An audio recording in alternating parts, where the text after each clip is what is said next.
Magandang umaga po sa inyong lahat. Ang kapayapaan ng Panginoon at biyaya ay sumainyong lahat. Basahin mo itong Mateo 5, talata 6. Mapalad ang mga taong ang hangad ay matupad ang kalooban ng Diyos. Dahil tutulungan sila ng Diyos na matupad iyon. Kahit may pandemya, tuloy pa rin ang pagsamba. Amen. Praise the Lord. Tunay na maraming pinapangarap ang tao. At kasama na rito ang kanyang pangarap o sa kanyang pangarap ay ang kanyang buong pamilya. Magkaroon sana ng masayang samahan, may sariling tirahan, may masaganang kabuhayan, may magarang sasakyan, may magandang kalusugan, at nakapagtapos ang mga anak sa mataas na paaralan. Halos ito na siguro ang pangarap ng isang tao na wala kay Kristo. Or wala pa siya kay Kristo. Ang ating pong paksa sa umagang ito ay ang kaligtasan ng buong sambahayan. Dapat ito ang maging kaisipan ng isang taong matalino at tunay na nagmamahal sa kanyang pamilya.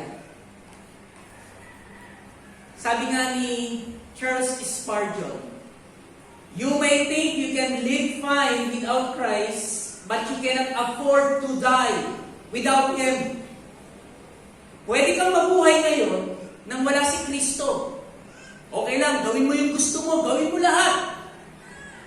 Kasi masagana ka, wala kang problema, okay ang kalusugan mo, masaya ang pamilya mo. Pero sinasabi ng banal na kasulatan, kapag ikaw ay namatay na wala ka pa rin Kristo, hindi ka pwedeng pumunta ng langit. Hindi ka pwedeng pumunta ng langit. Hindi makakarating ang sinumang walang tagapagligtas ng kanyang kaluluwa. Sapagkat sa isang taong may tunay na pagpapahalaga, ang pinakamahalagang tanong niya sa kanyang buhay ay papaano ba siya maliligtas? At ang pinakamahalagang pangarap niya para sa buong sambahayan niya ay ang kaligtasan din ito sa walang hanggang kaparusahan ng Diyos sa lawang apoy. Sino po rito ngayon? Sino rito ang pamilya niya, ang buong pamilya niya, Kristiyano na?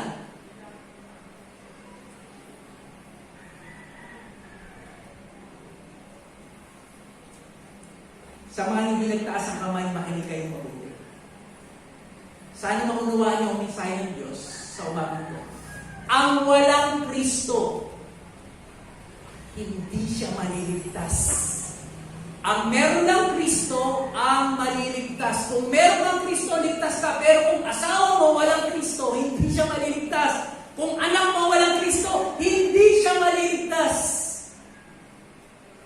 Kaya ang paksa natin, sinasabi natin, ito yung kaligtasan ng buong sambahayan. Walang maiiwan. Samahan niyo muna ako sa isang panalangin. Ama namin nasa langit, dumadalangin po kami sa inyo sa pangalan ng Panginoong Hesus. Pinupuri ka po namin dahil sa kaligtasan na ibinigay mo sa amin. Pero kung meron man ngayon sa kasama namin ang wala pang tiyak na kaligtasan, ipakita po ninyo, O Santong Espiritu, ang daan ng kaligtasan.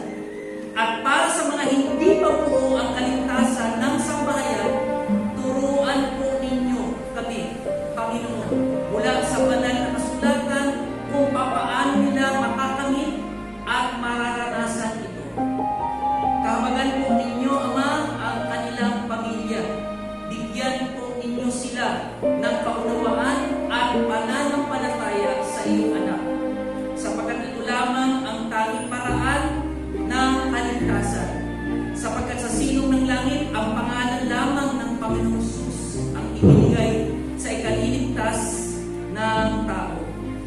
po ang aming panalangin sa pangalan ng nag-iisang tagapagligtas namin, ang Panginoon Jesus. Amen.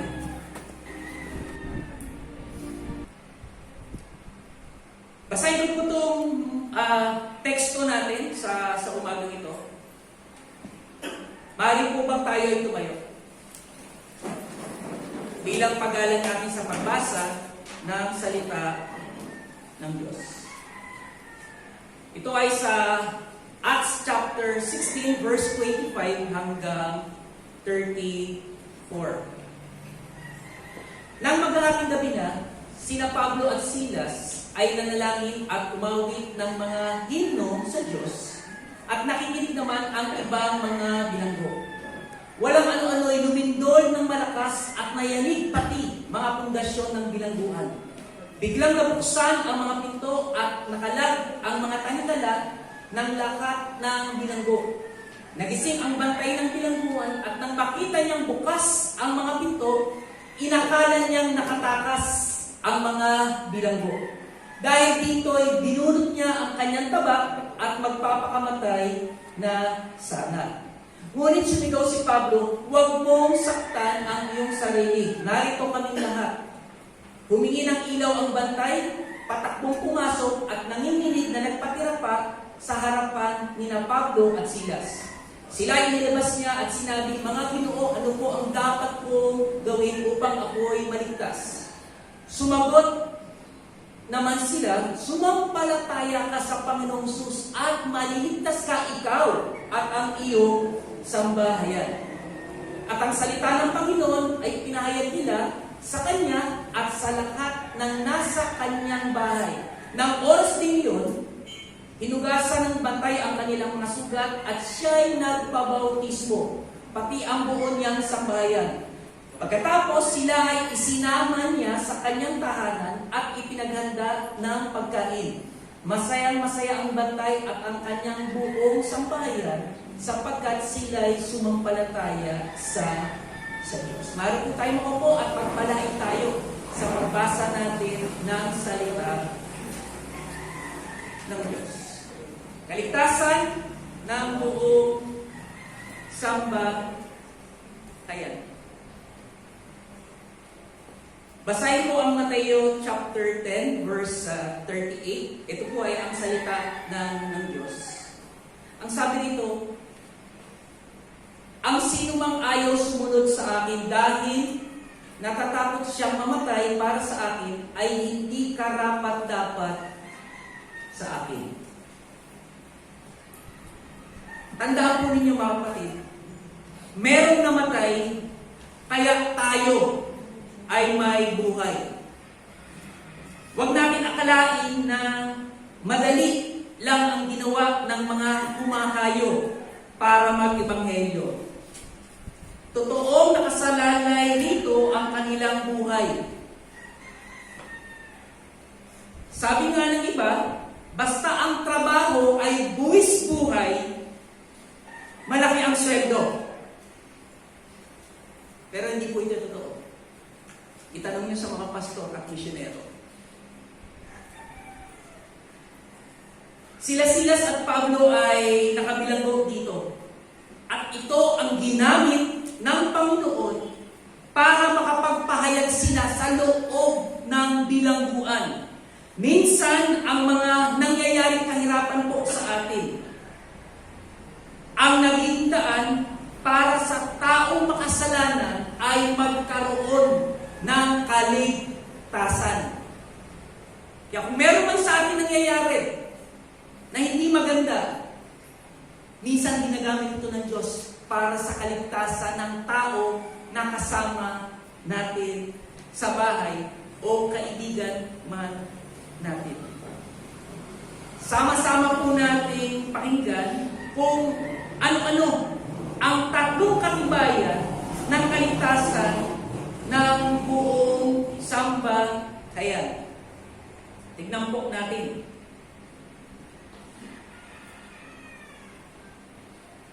Tandaan din natin, nagiging makatotohanan itong kaligtasan kapag ito ay ating pinaniniwalaan.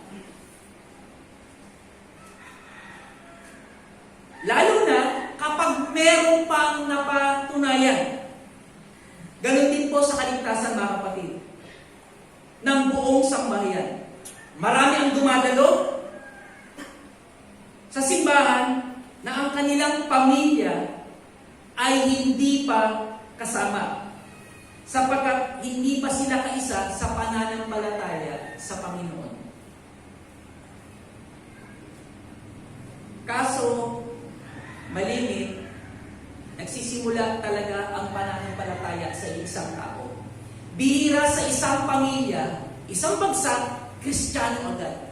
Lagi nagsisimula ito sa isang tao. At ipinapasa niya ito sa kanyang pamilya. Pero makinig mabuti, hindi porket ipinasa sa kanyang pamilya, ito na ay ligtas. Tandaan po natin, hindi po ito once saved, all saved. Again, they need to trust Jesus as their Lord and Savior. Kaya kung sinasabing ligtas ang buong pamilya, merong paraan na ipapakita natin ngayon sa mensahe ang mga katibayan o ang tatlong katibayan. At ang unang katibayan na makikita natin, sumampalataya sila sa Panginoon. Yan po unang katibayan na makikita natin sa talata 31 hanggang 32. Sumagot sila, sumampalataya ka sa Panginoong Hesus at maliligtas ka ikaw at ang iyong sambahayan. At ang salita ng Panginoon ay ipinahayag nila sa Kanya at sa lahat na nasa Kanyang bahay. Hindi naligtas ang bantay bilangguan o ang jailer, pati ang kanyang pamilya dahil isinama niya ito sa kanilang bahay. Narinig din ng kanyang buong pamilya ang Ebanghelyo. Anong ginamit ng Panginoon para sumampalataya ang jailer? Kailangan makulong sila Pablo. Nakita natin sa kwento. Sila Pablo ay nangangaral. Sa kanilang pangaral, merong isang babae na dalaga na nanguhula. At ang panguhula niya, dito kumikita ang kanyang amo. Isang araw, sabi sa kwento natin, sa mas maagang talata ng chapter 16, habang nangangaral sila Pablo, sumisigaw yung babae. Sila yung mga taong naglilingkod sa Diyos. Itinuturo nila ang daan ng kaligtasan. Sa totoo lang, tama yung sinasabi ng babaeng manghuhula. Pero bakit si Pablo nainis? Makinig kayo, ito ang paraan ng Diyos. Ito ang paraan ng Diyos para sila Pablo makulong. Dahil ang misyon nila Pablo, ang nasa kulungan, ang maliligtas, hindi nasa lansangan na kanilang pinangangaralan. Ang hirap isipin, pero ito ang isip talaga ng Panginoon.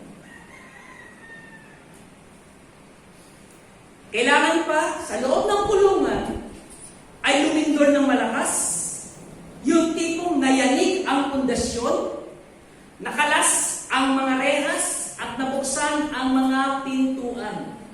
Pati bantay, nahulog sa upuan, dahil ito ay tulog. Sana po walang tulog dyan, baka may malaglag sa upuan, lumagabog. Maliwanag ni na Pablo na ang pangyayari, ito ang hudyat na ng Diyos para ang bantay ay maligtas sa pamamagitan ng pananampalataya. Sapagkat sila Pablo ay hindi tumakas kahit nakabukas na ang pinto. At napansin ba ninyo, kahit yung ibang bilanggo, walang tumakas. Iniisip ko, nung binabasa ko ito at pinag-aaralan, saan ba talaga lumindol? Sa loob lang ng kulungan o sa buong Pilipos? Nung lumindol, nung Pasko, sa Batangas, na sentro, ramdam sa Maynila, nagising ako noon, lumindol ah. At ang dami, naramdaman nila hanggang sa tawid dagat, naramdaman nila ang paglindol. Ibig sabihin, ang lindol malakas, pero dito, inisip ko, wala, hindi na maata naramdaman ng iba. Or, himala lang ng Diyos, para lang sa plano, itong bantay pinto, itong jailer, ay sumampalataya. Dito, nakita ng bantay ng bilangguan ang pagkilos ng Diyos sa buhay nila Pablo at Silas. Kahit bugbog sarado, hindi pa rin sila umawit ng sintonado sa loob ng bilangguan. Dahil yung mga ibang bilanggo, hindi sila natutulog, nakikinig sila. Anong oras ito? Hating gabi. Ikaw ba naman, matutulog ka ba? Sinabi sa kwento natin, nung sila ipinasok sa bilangguan, binugbog sila Pablo at Silas. Nananakit ang kanilang mga katawan, pero hindi sila nagre-reklamo. Dinaan lang nila ito sa awit. Dinaan nila ito sa awit at marami ang nakikinig. Dito pa lang sa simpleng patutuon nila Pablo at Silas, nagtataka na ang mga bilanggo, bakit ito kakaiba? Tayo nung napasok nito, panaymura natin, sinumpa natin yung humuli sa atin, at itong matay bilanggo, nagtataka siya, nakaawit pa, nagpuri pa sa Panginoon. Isang patutuo na merong ipinakita sila Pablo. When we present the gospel, hayaan po natin kumilos ang banal na Espiritu at siya ang mag-convict sa tao. Dahil sila Pablo, sinabi nila ang totoo na ang tanging kaligtasan lamang ay ang pananampalataya kay Jesucristo. Yan lang po ang tanging kaligtasan. Sinasabi nila sa Bantay 7. At itong Bantay 7, lumuhod sa harapan nila Pablo at nagmamakaawa. Hindi dahil takot siya, kundi natakot siya na wala siyang kaligtasan. Wala siyang patutuo na katulad nila Pablo at Silas. Nung nagising siya, akala niya nakatakas na eh. Kaya ang ginawa niya, uunahan ko na yung boss ko. Tiyak, papatayin ako nung kasi nakatakas na ang mga bilanggo. Bukas yung pintuan eh. Yung rehas, wasak. Yung talikala, tanggal sa pader. Tumakbo na. Kaya nung hinugot niya kanyang espada para magpakamatay, sumigaw si Pablo, walang tumakas kahit isa. Dito siya nagulat. Pambira. Anong klaseng mga tao to? Sino ba talaga ang Diyos na kanilang sinasamba? At dito na siya lumapit. Dito na niya tinanong sila Pablo.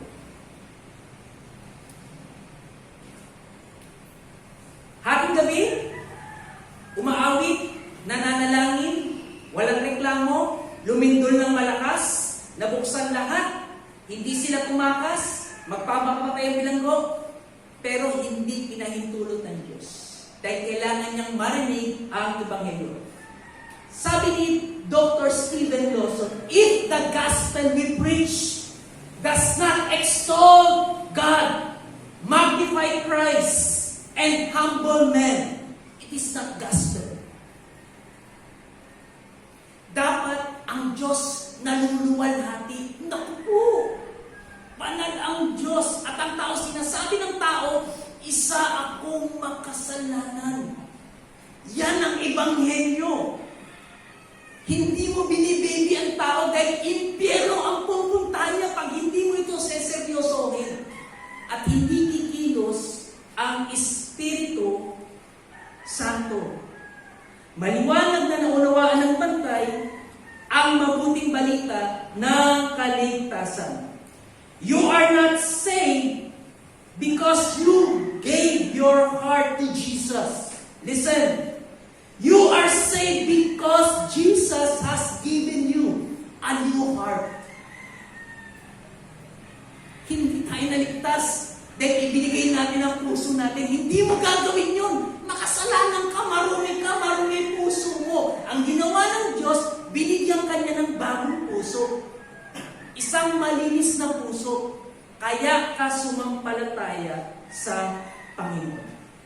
Sabi ni Jonathan Edwards, they who truly come to God for mercy, come as beggars, parang pulubi, and not as creditors, hindi parang Bombay na maraming pera o nagpapautang. They come for mere mercy, for sovereign grace. Humihingi sila ng habag at dakilang biyaya and not for anything that is due. Dahil mabait ako, dahil may pinagawa ako, dahil may tinulungan ako, wala, kundi nagmamakaawa. Napakabuti ang ginawa nitong jailer. Matapos malaman ng kaligtasan mula kina Pablo at Silas, ay dinala niya sa kanilang bahay. Itong si Pablo, itong jailer. Dinala ng jailer sina Pablo, halika kayo, sumama kayo sa akin.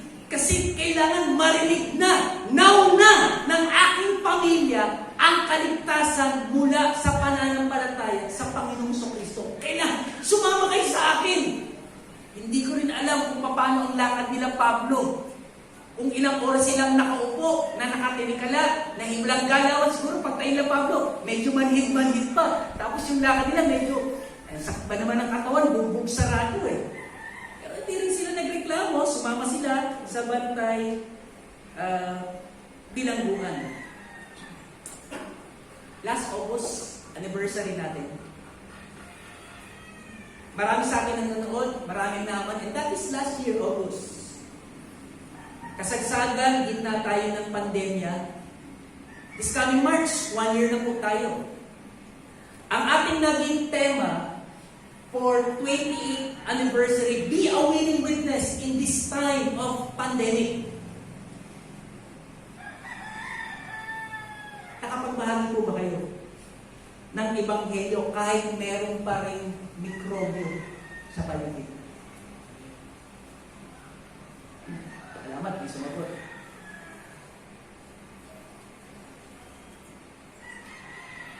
Kanina konti ang taas ng kamay. Kasi hindi pa Kristiyano yung buong pamilya. Ibig sabihin, makinig kayo, hindi sila pupunta ng langit. Yung Kristiyano lang ang pupunta ng langit. Simula Marso, walang alisan ng bahay talaga. Makinig mabuti.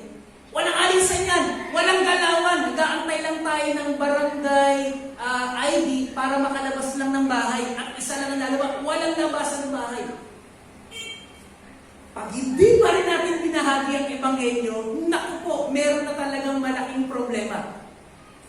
Malaking problema. Either hindi natin alam ang ebanghelyo or hindi kasi tayo ligtas at hindi natin nauunawaan ang impyerno.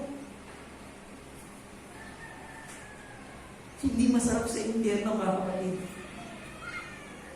Sinasabi ng banal na kasulatan, ito ay lawang apoy na naglalagablag at mayroong mga uod na hindi namamatay.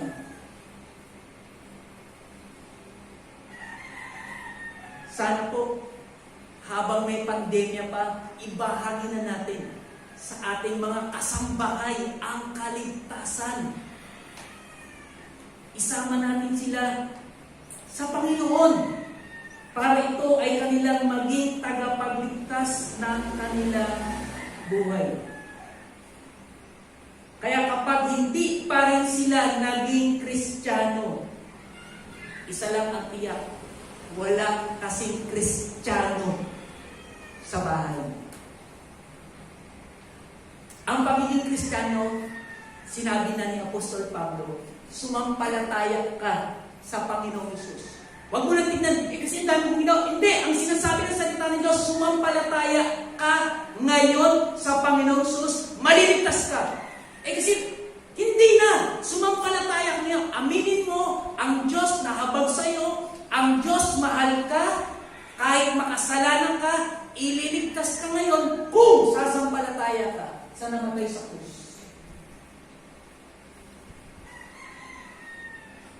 Pag naramdaman mong kaligtasan, hindi ka papayag. Hindi pwedeng ako lang, hindi pwede. Kailangan malaman ito ng aking mga mahal sa buhay. Ang aking pamilya, ang aking mga kamag-anak. Ilang pong kaligtasan, wala na iba. Hindi yung pagdalo, hindi yung pagbabasa ng Biblia, hindi yung pananalangin. Pananampalataya lamang kay Kristo, dito magsisimula ang pagdalo, ang pagbabasa ng Biblia, ang pananalangin, ang pag-awit para sa Panginoon, at ang pagbabahagi ng Ebanghelyo sa iba ring mga tao. Ang pangalawa katibayan. Hindi lang sila sumampalataya sa Panginoon, ito yung pangalawa, katibayan talaga ito. Sumunod sila sa pagbautismo. Talatang 33. Sabi sa talatang 33, ng oras din iyon, at that same time, mamatay ang kanilang mga sugat, bugbog sarado At siya, itong bantay bilangguan, nagpabautismo pati ang buong niyang sambayan. Ibig sabihin, naligtas ang buong sambayan. Kailan nagpabautismo? Nung oras din yun. Anong oras sila Pablo umaawit? Hating gabi. Kung ganitong panahon yun malamig ang gabi. Mag-iinit pa ba ng tubig yun? Magsisika pa? Hindi na. Pero makinig. Minsan pag excited ka, wala ka nang pakialam Hindi, gusto ko ngayon na. Pero ang problema, yung iba ayaw. Ang sarap sana siguro makita o maranasan ang isang buong pamilya binabautismuhan. Ako po, wala pang naranasan. Isang pamilya binautismuhan mula sa tatay hanggang sa pinakabunsong anak. Wala pa po akong naranasan. Laging may mag-ama, pero hindi kasama ang ina. At merong anak, at ina, paisa-isa lang. Bakit ba kailangan itong bautismo? Sa mga hindi na bautismo, nakinig kayo mabuti para matimbang nyo, hindi pala ako Kristiyano. Kasi ito ang pangalawang katibayan. Sumampalataya ka muna, tapos sumunod ka sa tubig bautismo. Bakit ba ito kailangan? Ang dami ng naturuan o nabahaginan, pero pagdating na sa dapat bautismuhan, biglang nag-aatrasan. Sabi ni Paul Washer, how can you say you're an encounter with God and not be changed? Sinasabi mo, nakaharap mo si Kristo, nakatagpo kong Panginoon, naramdaman mo kanyang kapara, naligtas ako! Pero ba't hindi ka nagbago? Hindi ka nga nagpabautismo? Paano nangyari yun? Pero nangyayari ito, pwede ka minsan naglalakad ka, yung kaharap mo, yung kasalubong mo, kilala mo, sa totoo lang, nakikita ka niya at nakatingin na siya sa'yo. Pero talagang nangyayari ito, naranasan ko ito. Hindi mo siya nakikita. Parang may ibang tinitignan. Kung hindi ka pahawakan, uy! Tama mo ba? Nakaranas kayo ng ganon? And minsan, baka ganun lang, ang akala lang talaga natin, akala ko rin, sumampalataya na to. Ba't tayo magpabautismo? Baka hindi niya nakita yung nakita ko na kaligtasan, yung kahalagahan ng kaligtasan. Kaya parang nagkukunik pa, nagdadalawang isip pa sila. Again, paano mo masasabi na katagpo mo ang Diyos, pero hindi ka naman nagbago? Kahit bautismo, ayaw mo. Ano po bang ipinapakita ng pagsunod sa tubig bautismo? Ang pagsunod sa tubig bautismo ay pagpapakita na hindi mo ikinakaila o ikinakahiya ang Panginoon. Basahin ko po sa ang salita ng Diyos, chapter 10, verse 32 hanggang 33. Ito pong sabi, ang sinumang kumikilala sa akin bilang Panginoon sa harap ng mga tao ay kikilalanin ko rin sa harap ng aking amang nasa langit. Ngunit, ang hindi kumilala sa akin sa harap ng mga tao ay hindi ko rin kikilalanin sa harap ng aking amang nasa langit. Water baptism is a public confession that you tell everybody that I am a disciple of Jesus, that I am following Him. I am saved. Pero problema ng iba, naiiya ako baka pagtawanan ako. Then, hindi ka ligtas. Kasi ang bautismo ay kapahayagan ng ating kaligtasan. Itong pandemic, meron tayong mga nabautismuhan. Itong dalawang kabataan, nabautismuhan natin. Nandun kami sa poso, binuhusan ko ng tubig. Kasi sa pandemya, nagkaroon ng konting pagbabago sa bautismo. Dahil bawal pa ang mga pool. Mahigpit pa. So, itong paraan, para ma-confess nila, sila ay ligtas, gusto nilang patunayan, ayaw nilang ikaya. Kahit minsan parang, yung iba sa amin nagtatawa-tawa. Ganyan na ba ang bautismo ngayon? Hindi! Pero ito ang paraan para maisagawa ang pagsunod dahil mayroong pananampalataya. May sumunod, mag-asawa, This time, nasa bathtub naman, nagpabautismo rin sila. Sila ay bunga ng ating Bible study itong pandemic. Kasama rin sa nabautismoan, si Ate Let. Sumunod siya sa tubig bautismo bilang pagpapakita na siya ay mayroong pananampalataya sa Panginoon at iniligtas siya ng Panginoon. Medyo maliit na yung picture, hindi niyo nakita. Ito yung talagang isang hindi ko pa nararanasan. Ang dami ko kinakausap sa Bible study, wala. Nag-iisip, ibig sabihin, hindi naiintindihan ang kaligtasan. Dahil ang pagsunod, dapat handa kang sumunod. Kasi ang sinasabi na rito, yung pinag-aralan namin sa P40, virtual water baptism. Malayo ako, naka-cellphone ka lang, or gagawin mo na lang ganito, mahina, wala akong load, sandali, magsiselfie na lang ako. Anong ginawa ng mga tao? Ito po ay picture from Batangas. Asawa siya ni Pastor Nonoy, na naging speaker natin ng anniversary. Yan po ay mga Bible study niya by group chat. Wala yan na bautismuan. Ang ginawa nila, ganito, yung iba, ginan nilang yung ulo sa lababo, kumuha ng tabo, binuhusan niya yung ulo niya. Yung iba naman, nasa banyo, binuhusan ang sarili niya. May nagpipicture lang sa labas. Minsan parang nakakatawa, minsan parang nakakahiya. Pero kung mahal mo ang Panginoon, ba't ako mahihiya? Ang Panginoon nga hindi nahiya mamatay sa krus. Ang lahat ng namamatay sa krus noong panahon nila, walang kwentang tao. Pero ang Panginoong Sus, hindi niya ikinahiya mamatay. Kaya dapat tayo ganun din. Ipahayag natin ang ating pananampalataya sa pamamagitan ng tubig bautismo. Sumunod po tayo sa tubig bautismo. Of course, itong mga nabautismoan natin. Pag natapos itong pandemya, di bautismoan ulit natin. Hindi for the sake na para ma-experience naman niya yung lumubog talaga sa tubig. Kasi mga matatandang pastor, lahat ng pastor na nakarating ng Israel, nagpabautismo pa rin sa Jordan River kahit nabautismoan eh. Bakit? Gusto ko ma-experience yung Jordan River. Dito binautismoan si Jesus eh.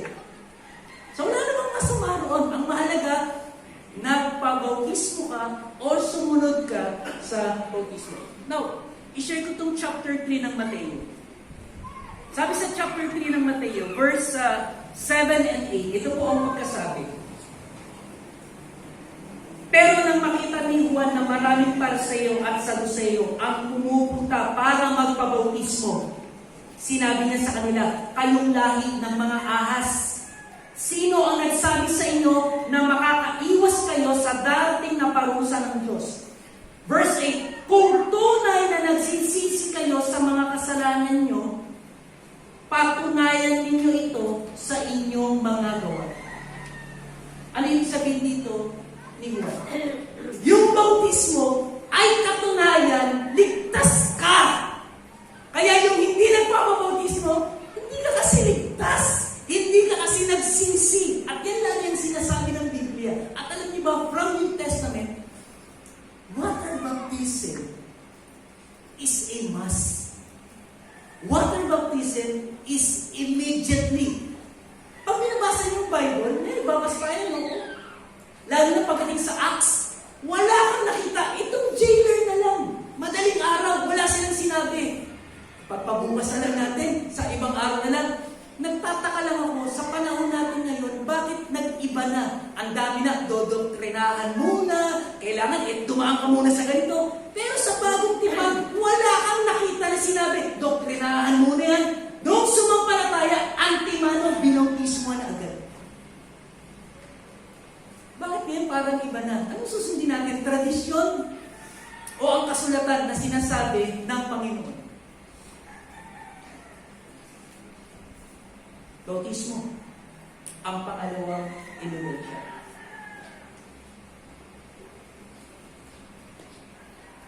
Kagaya ng ginawa ni Juan Bautista, binautismo niya ang mga taong nagsisi at sila ay sumampalataya sa Panginoon. Ito ay kapahayagan ng tunay na pagsisisi na nakikita kita sa gawa o pagbabago ng tao. Tinalikuran na ang kasalanan at hindi na binalikan.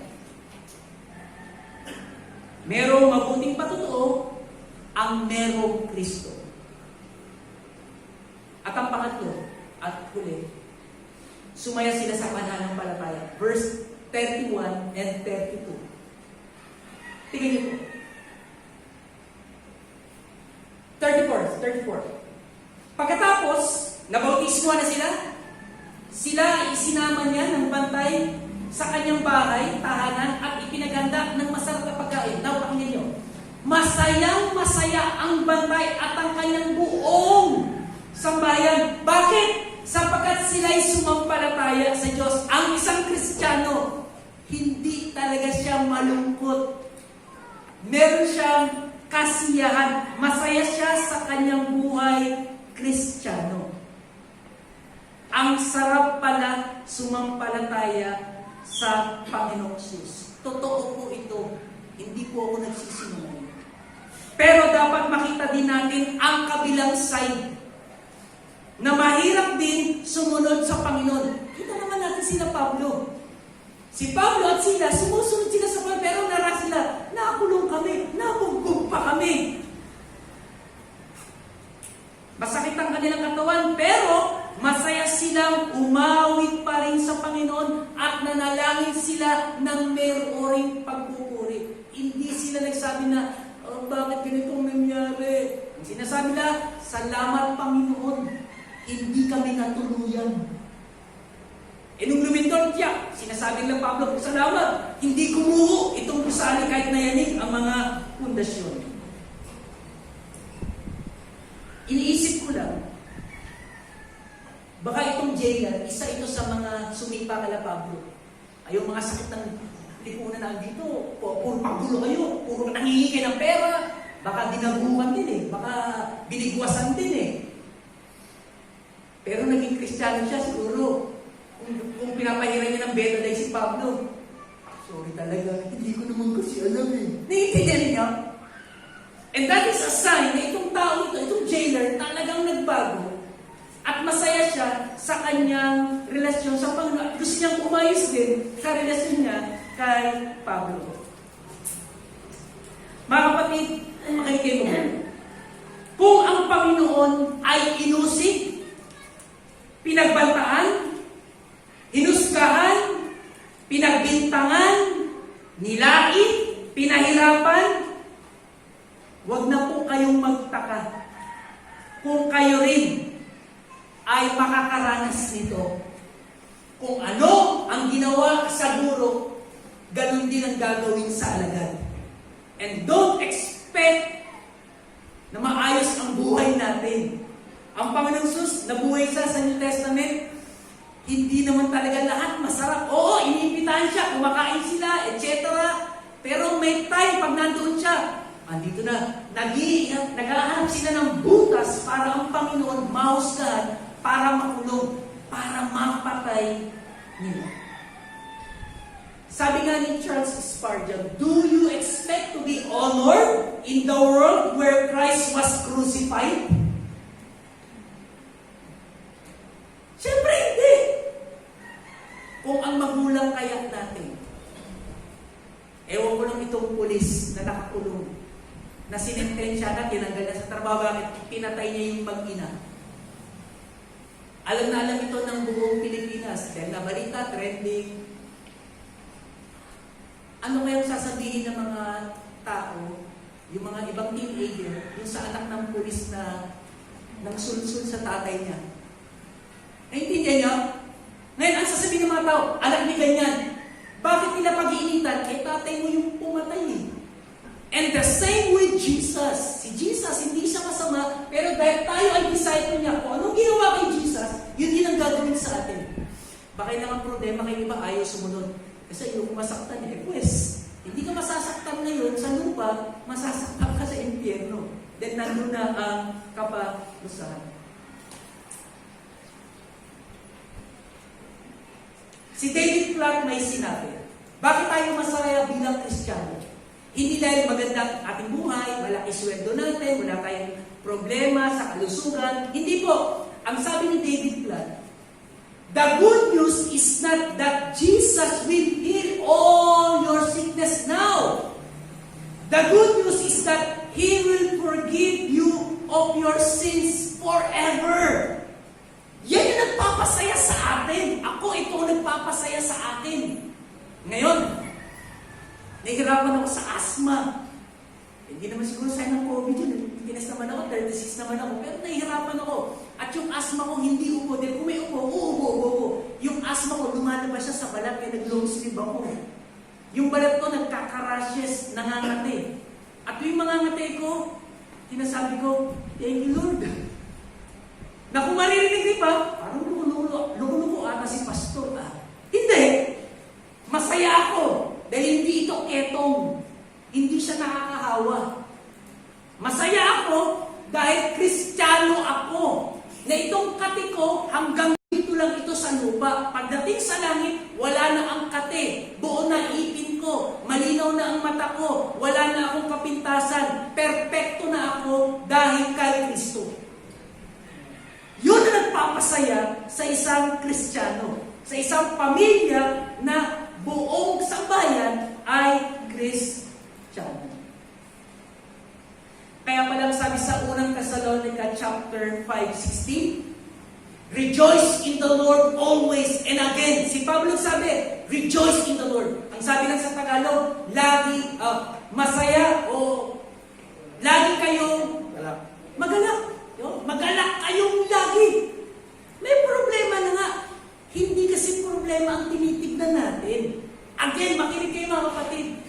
Hindi ko sinasabing may patay na kayo, magpapabalakpak pa kayo. Kaya minsan pinagtatawanan tayo mga Kristiyano eh.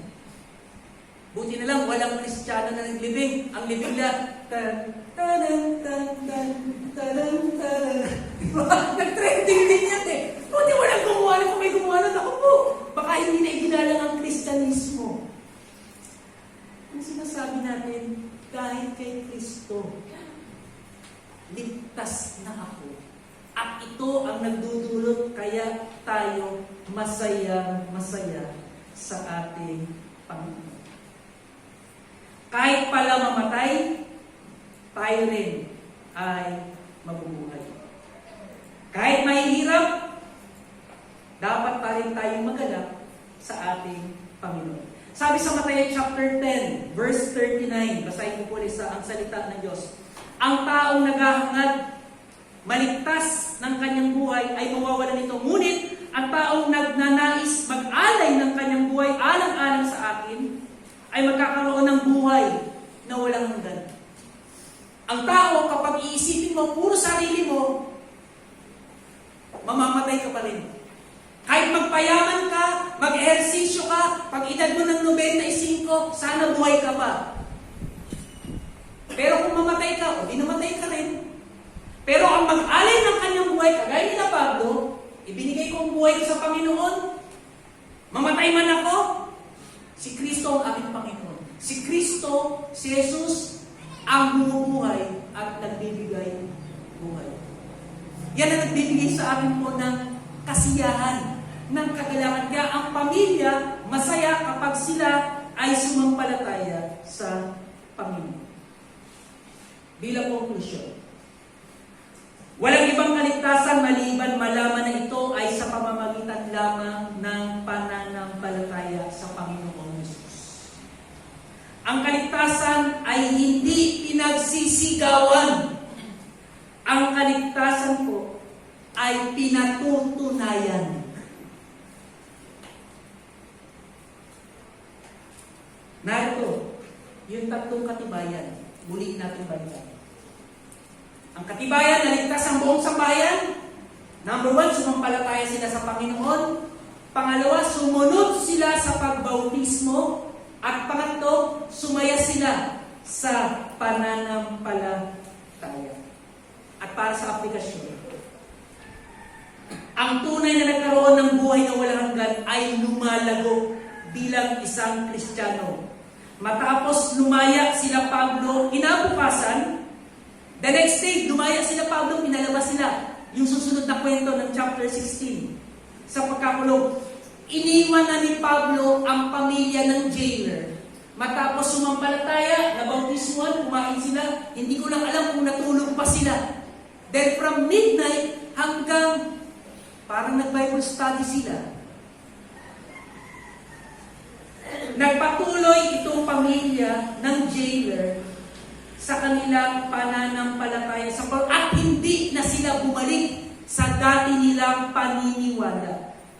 Kundi nagpatuloy sila sa aral na ibinigay sa kanila ni Pablo.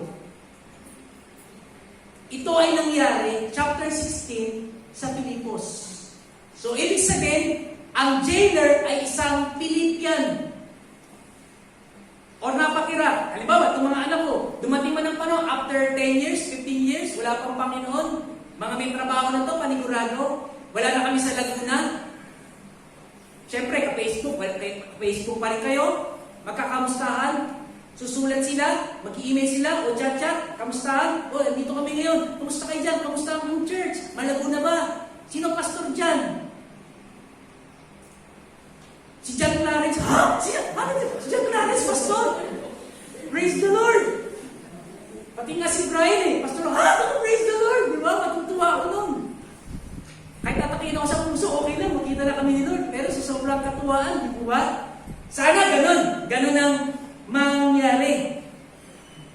Basahin ko sa mabuting balita. Chapter 4, verse 22. Filipos chapter 4, verse 22. Ito ay sulat ni Pablo sa Filipos. Pakinggan niyo po. Ipinapaabot din ng mga kapatid natin dini. Kasama ni Pablo, lalo ng mga lingkod sa palasyo, ang kanilang pagbati sa inyo. Ano ibig sabihin ito? Nung binabasa ko ito, parang nag-iisip ako, si Pablo sumusulat, sabi ni Pablo, mga taga-Pilipos, kinakamusta kayo ng mga kapatid dini na nasa palasyo. Iniisip ko lang, sino itong nasa palasyo? Yung jailer, sa prison galing. Pero nung naging Kristiyano, na-promote from prison to palace. Bakit? Meron siyang magandang testimony, maganda ang trabaho. Hindi na siya natutulog sa kulungan. Dati natutulog siya eh. Nangihingi siya ng lagay eh. Pag may mga dalaw, binabawasan niya yung dalaw. Kinukuha niya yung pagkain na masasarap eh. Pero nung naging Kristiyano siya, na-promote. Hindi na sa bilangguan. Doon na siya sa palasyo. Dahil meron pagbabago. Kung ito ay ating gagawin, maniwala kayo.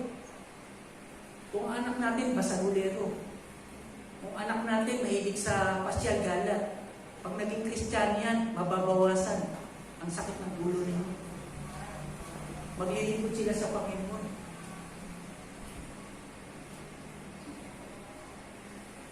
Mga kapatid, mabilis lumilipas po ang panahon at hindi tayo nakatutiyak sa bukas. Maganda na hindi lang tayong pamilya ang magkakasama rito sa tahanan natin ngayon, kundi hanggang sa kalamitan. Sana isipin natin, ang saya namin dito sa lupa. Oo, kasi magkakasama kayo.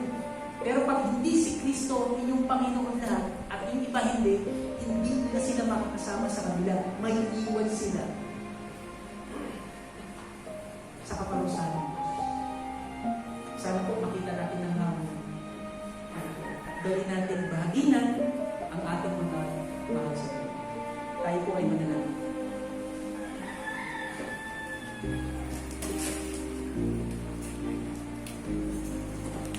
Tunay na kahanga-hanga kang kumilos o Diyos na nasa langit.